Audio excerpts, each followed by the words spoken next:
Hello guys, കുറച്ച് വർത്തമാനം പറഞ്ഞാലോ. ചെറുപ്പം മുതലേ എനിക്ക് ഈ അടുക്കലും പെറുക്കലൊക്കെ ഇത്തിരി കൂടുതലാണ്. ഓരോന്നിനും ഓരോ സ്ഥാനവും ഓർഡറൊക്കെ നിശ്ചയിക്കുക, എന്നിട്ട് അതൊക്കെ ഇങ്ങനെ കൃത്യമായിട്ട് ഒതുക്കി വെക്കുക, അതൊക്കെ വലിച്ചിടുന്നതിന് അച്ഛനോടും അനിയനോടൊക്കെ ഗംഭീര വഴക്കുണ്ടാക്കുക, ഈ ഒതുക്കി വെച്ചതൊക്കെ വീണ്ടും വീണ്ടും ഒതുക്കി വെക്കുക, ഒന്നങ്ങോട്ടോ ഒന്നിങ്ങോട്ടോ ഒന്നും മാറാൻ പാടില്ല. അതൊക്കെ കാണുമ്പോൾ എൻ്റെ അമ്മമ്മയും അമ്മയൊക്കെ പറയും, കണ്ട് പഠിക്കവളെ, അവൾക്ക് എന്തൊരു വൃത്തിയും വെടുപ്പുമാണ് എന്നൊക്കെ. അങ്ങനെ അങ്ങനെ എൻ്റെ ഈ ക്ലീനിങ് മഹിമയ്ക്ക് നല്ലൊരു PR ടീം തന്നെ ഉണ്ടായിരുന്നു. പക്ഷേ ഉണ്ടല്ലോ, 2017 ട്രിവാൻഡ്രം കോളേജിൽ ചേർന്ന് ഹോസ്റ്റൽ ജീവിതം തുടങ്ങിയപ്പോൾ കളിയാകെ മാറി.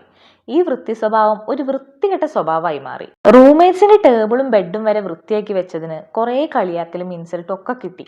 ചില സൗഹൃദങ്ങളാണെച്ചാൽ തുടങ്ങുന്ന മുന്നേ കൊഴിഞ്ഞുപോയി.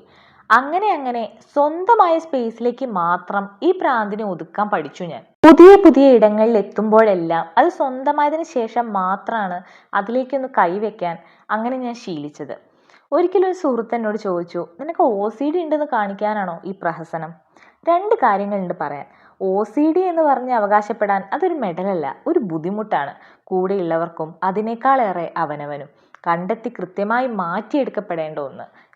എനിക്ക് OCD ഒന്നുമില്ല, എന്നാൽ അത് വേണ്ടതാനും. അടുക്കിപ്പെറുക്കലിൽ കിട്ടിയ നല്ല കുട്ടി ടാഗ് കാരണം കുറേ സ്ഥലത്ത് ഞാൻ കൂട്ടത്തിൽ ചേരാതെ ഒറ്റപ്പെട്ടു പോയിട്ടുണ്ട് ഒരു സമയത്ത്.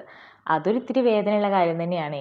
എനിക്ക് തോന്നുന്നത് നമ്മളിങ്ങനെ പെർഫെക്റ്റ് ആവാൻ വേണ്ടി ശ്രമിച്ച് ഒറ്റപ്പെടുന്നതിനേക്കാൾ നല്ലത് ചുറ്റുപാടിനനുസരിച്ച് ട്രാൻസ്ഫോം ചെയ്യാനും അഡാപ്റ്റ് ചെയ്യാനും കഴിയുന്നതാണ്.